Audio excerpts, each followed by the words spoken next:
my shoes on here. Yeah. All right, bud.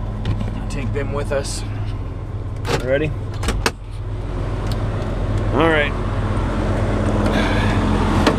There you go, bud.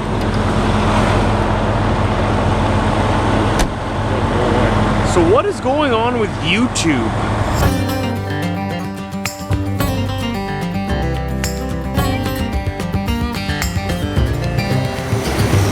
Kind of a wet and rainy day here in Yarmouth, Nova Scotia. Way out on the east coast of Canada here. But ready to do some trucking. Got 5 deliveries today. I'm gonna see if I can get them all done. Sort of first come, first serve. If I can't finish it today, I just gotta finish it tomorrow morning, but it would be great if I could finish it today. So I've been hearing rumors from different creators here on YouTube and whatnot that YouTube has been acting very funny, acting very weird. They've been having subscribers that have been automatically unsubscribed for no reason. And you know, I didn't know if this was all just a bunch of baloney, fear-mongering or something. They keep talking about the end of YouTube. I like it here on the site. I still like making videos for you guys. But now I'm starting to get messages from a lot of my subscribers saying that they've been automatically unsubscribed from my channel and they don't know why. They didn't do it. But just take a moment right now to go to the main YouTube page on my channel, Trucker Josh Vlogs, and just make sure that you're still subscribed and that you didn't somehow get unsubscribed somehow. If you want to, click that little bell beside the subscribe button. That turns on notifications so that you can get a notification every time I upload a video. But just go check to see if you're still subscribed. I'm curious because a lot of people have been saying that suddenly they're being unsubscribed from all their favorite YouTubers. It's happened to me before too. I thought this was maybe just a glitch or something in the YouTube site. There's a lot of other theories that are going around about why YouTube is acting this way. A lot of things are changing. Hopefully the site still remains sustainable for creators like me, who I'd say are about mid-size. Like, I'm not a huge creator. I don't have a huge audience of millions and millions of people, but I just didn't start up yesterday either. I've been doing this 6 years every day now. 5 or 6 years every day. And I want to continue to keep doing this, but I mean, if people are going to continue to be unsubscribed and the site is going to work against me, it makes it difficult to keep your motivation, you know? So you start wondering why? Why is that happening? But yeah, just take a chance to double check to make sure you're still subscribed there. And if you're new to the channel, then hey, why don't you subscribe for the first time then? Well, Diesel, we're gonna have our breakfast here. It is a Boathouse Farms strawberry banana smoothie. Oh yeah, I've gotta input this into my app here. How many calories? 250 calories for this. Plus I'm gonna have a yogurt, which is another 90 calories. Let's turn on, well, why is it so dark? Oh, okay, I need my phone so I can see it. All right, go to my app. Start this baby up. Breakfast, add food. All right, let's come on. There we go.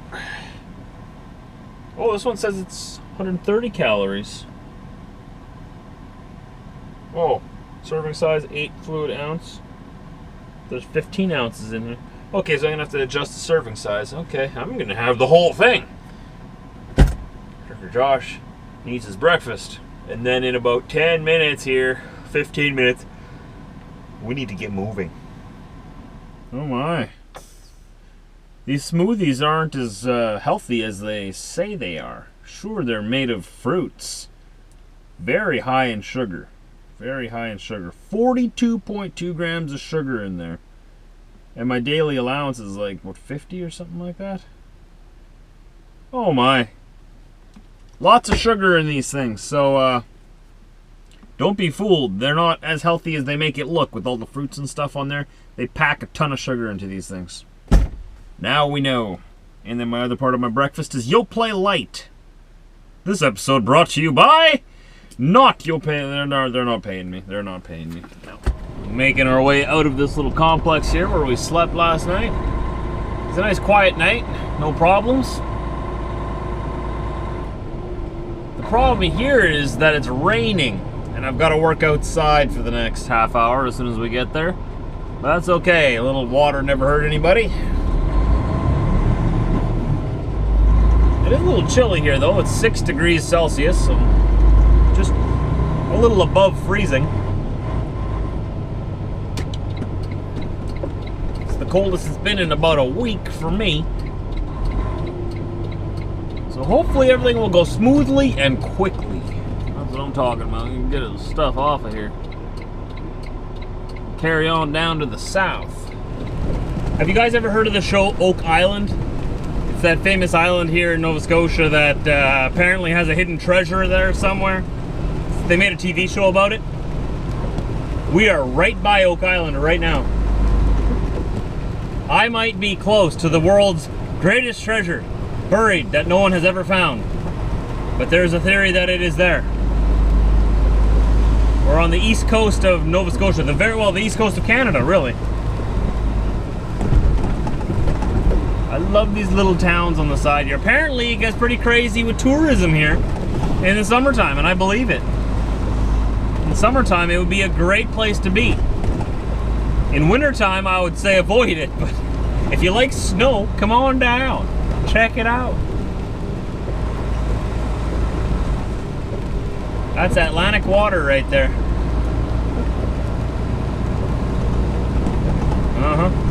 I'll give you a little tour through here, even though it's kind of raining, but I'll just blabber on in the background. Just ignore me. Good scenery here. I bet you there's some real good fishing around here too. Love to do some fishing. Look at these houses though. They got that strange East Coast siding, and a lot of them are very bright colors, like very bold. Not as bad as in Newfoundland, but here it's a little bit. You get this greenhouse, needs a little bit of a new paint job. Yellow, just different colors than what people on the prairies would choose for their houses, right? It wouldn't fit in on the prairies, but here it's just fits right in. This area here was settled. I saw a sign, so I know this time. This area was settled in the 1700s. There was people here probably as early as the 15 and 1600s. All right, we're in Dartmouth, Nova Scotia. Very close to, if not part of, Halifax, Nova Scotia. Very rainy. It's kind of snowy, almost hailing. Tiny, like hard pieces of snow falling. So we're gonna get empty today. How about that? I'm ahead of schedule by at least an hour, and probably if I get the next one off, I'm ahead of schedule by a whole day. I've already got a reload out of northern New Brunswick, so as soon as I'm empty, I'm gonna head up there. I'm not sure how late they load. Some of those places up in northern New Brunswick, they'll... 2.3 kilometers, then take exit 4, on right, to Highway 118. I was gonna say some of them will load you up until like 10 o'clock at night. So we'll see, maybe I'll even get reloaded today yet. What a good day this has been. Truro, Nova Scotia. Truro, this is the Boston Pizza on the right here? That's a weird looking Boston Pizza. Strange. I love Boston Pizza. It's one of my favorite restaurants.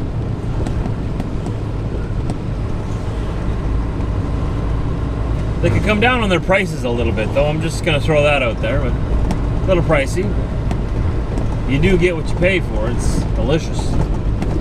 Man, what a rush day this was. This reminded me a lot of my days when before I did over the road. I delivered locally around Winnipeg and southern Manitoba, and wow, this brings back memories of rushing. Rush, rush, rush, rush, rush, rush, rush, rush, rush. And then that feeling of accomplishment when you get everything done ahead of schedule. Trucker Josh still got it. So we just got here to the big stop in Truro now. I gotta clean up my trailer here and make the 2 floors 1 floor. If I can find a parking spot out here. Any parking spots for Trucker Josh? No parking. I guess I gotta park way in the back. I wish it wasn't raining. I'd like to go for a walk now, but don't want to walk in the rain.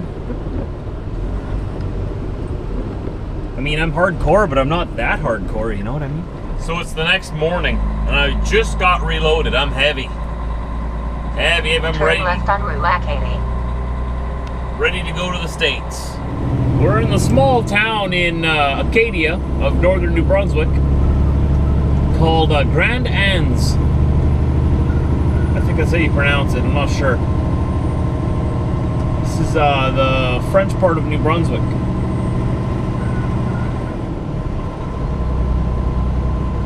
So we didn't really have much to show you or film yesterday, but there's been a lot of road footage. A lot of you have been requesting for more of this road footage, and not sped up. You guys want to see what I'm looking at, and I understand that. So this is where I am this morning. Old area here. Like, look at this old church off on the right here. Probably one of the first massive structures built on this continent, or on this part of the continent. Needs a good cleaning though, eh? It's just huge. Huge. It's a French town, so it's definitely Roman Catholic. So the Pope owns this area right there.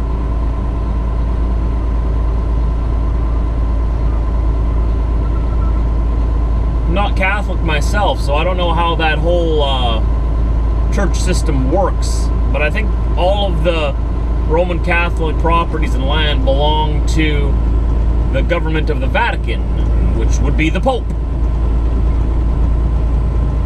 It's its own country out there, right? It's the smallest country in the world, the Vatican. He's the largest landowner in the world. And no, not the largest, the third largest landowner in the world. You know, I posted that video to my friend's page a little while ago. The Queen of England actually owns all of Canada. She's the absolute landowner. So my land is not mine. I only own the title to it and the rights to it. The actual owner of the land, who actually does have the authority to evict me if she would see fit to build a big highway through there, is Her Majesty the Queen, Elizabeth II. Owns all of this. She's the largest landowner, technically, even if it's just ceremonial, in the world. The second largest landowner in the world is King Solomon of Saudi Arabia. Owns quite a bit of land over there in the other part of the world over there. The scary part of the world. And then the third largest landowner, like I said, is the Pope. So yeah, I always, you always have this feeling, especially when you own a chunk of land, like, this is my land. No. You only own the title to that land. You don't actually own the land itself. In America, the government of America owns the land, not the individual. Though they do have rights to the title and rights to their land that can or cannot be infringed upon by the government. I don't know how that works in the States. But I'm pretty sure if they want to build a bypass or a wall through your property, the government who owns the land has the right to do it if they want to, if they compensate you and whatnot. That's an interesting thing that I learned. Very interesting. Makes sense, because if a government didn't own all the land of the country, it wouldn't be a country, would it? It would be a bunch of little mini states within a state. Like, if I owned the absolute ownership to my land, that would be my country. You know, buy myself a tank and some guns and build a bank and create a flag, and there you go, Trashtopia. Stay off my land, you know what I mean? Oh well. Anyways, like I said on Facebook, if you want to find me there, links are down below in the description of this video. I'll be sending an invoice to Her Majesty this year for keeping her property and her land nicely mowed. See what happens. And that's where I'm going to end today's vlog. Thanks for tagging along with me through the scenic parts of Nova Scotia and New Brunswick. Really appreciate you being here. If you haven't already, hit that subscribe button, hit the like button if you did like the video. Leave a comment down below. Like I said in the last clip, anything you want to find out about me, any of my social media or anything, it's all down below in the description below this video. Hope to see you here tomorrow. I make a new video every day. See you later.